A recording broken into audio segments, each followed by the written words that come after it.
What is going on, guys? It's DJ here at Motomember Select, your largest Can-Am dealer here in the U.S.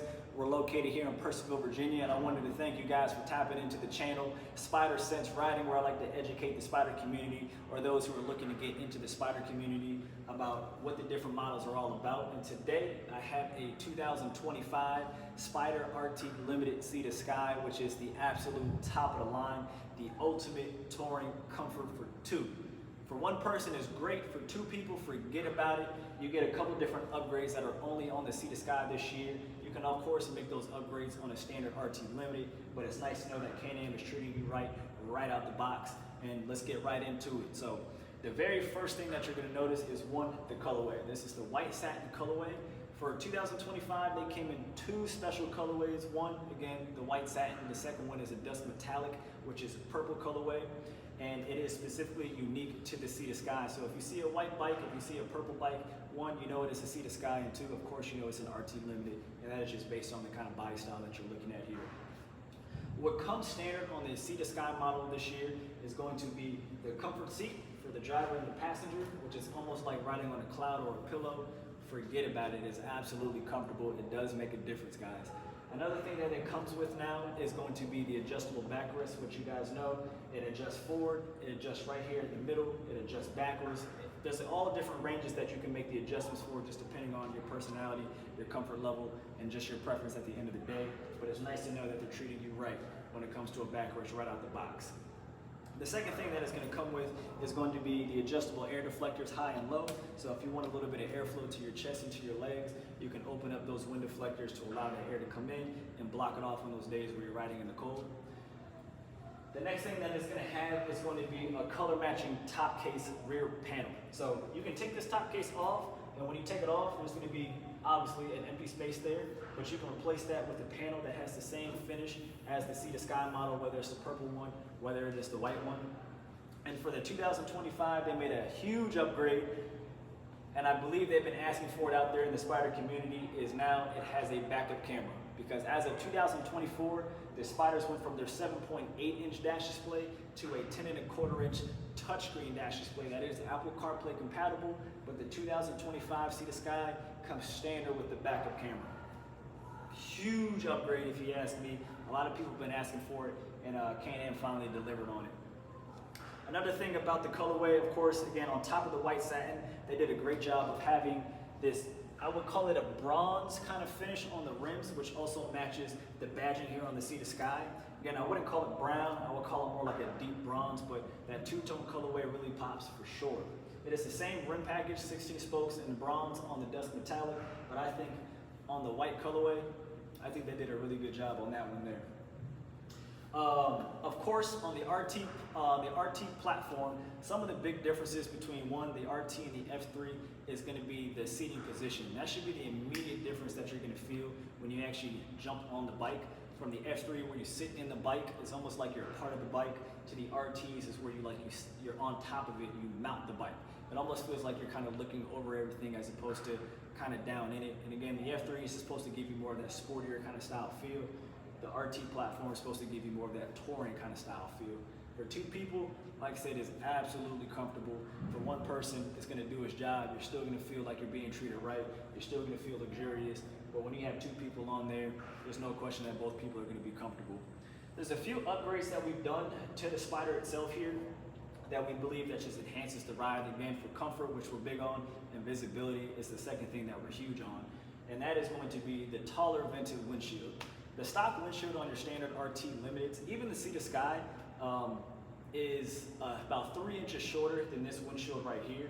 And the other thing that this one has an upgrade on is going to be the vents. So you can actually open and close these vents here to allow airflow to come in or block it off by closing the vents, where your standard RT windshield has two holes. Nothing wrong with the holes, just constant airflow. Just having the ability to block off some of that air depending on what season that you're riding in is really nice. And again, the taller windshield is about 3 inches taller than your stock windshield there. The next thing that we've actually upgraded is going to be the side profile lights.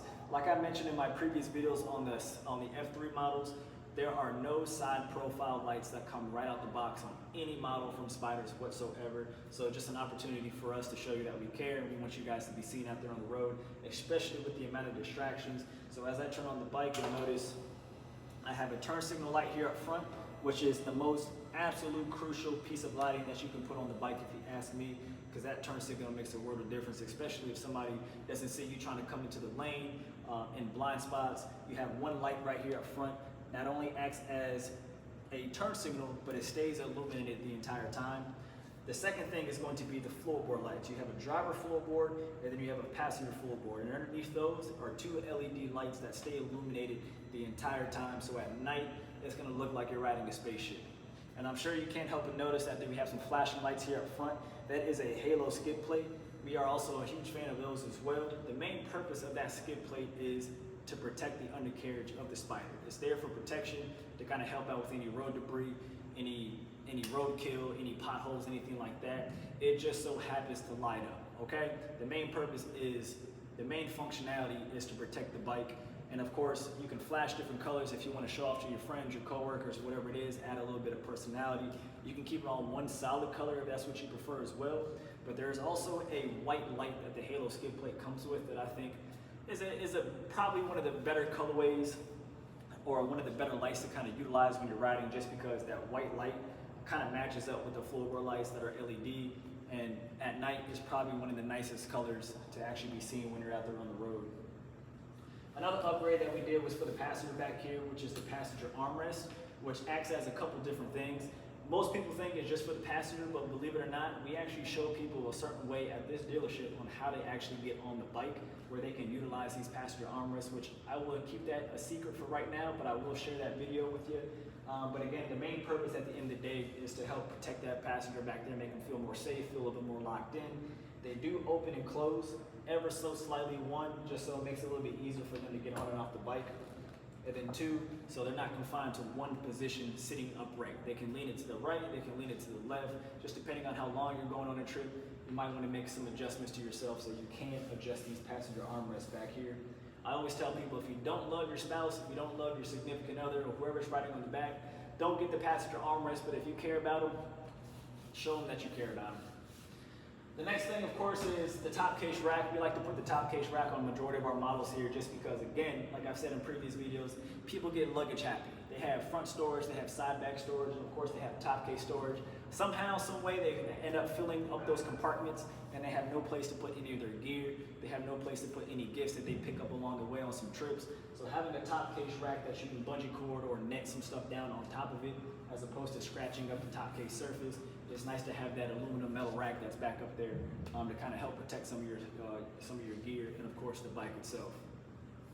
But one of the big things about the RT Limits, or even definitely the RT Limits, but of course the Sea to Sky, is going to be the self-leveling air suspension in that rear shock. So it automatically adjusts for passengers, and automatically adjusts for how much weight is on the bike. It's very minuscule, so you're not going to see the bike lift up and down, but you'll hear the air you'll hear the air releasing from the compressor back there, and that's just the bike automatically adjusting for what is on the bike, how much weight is on there.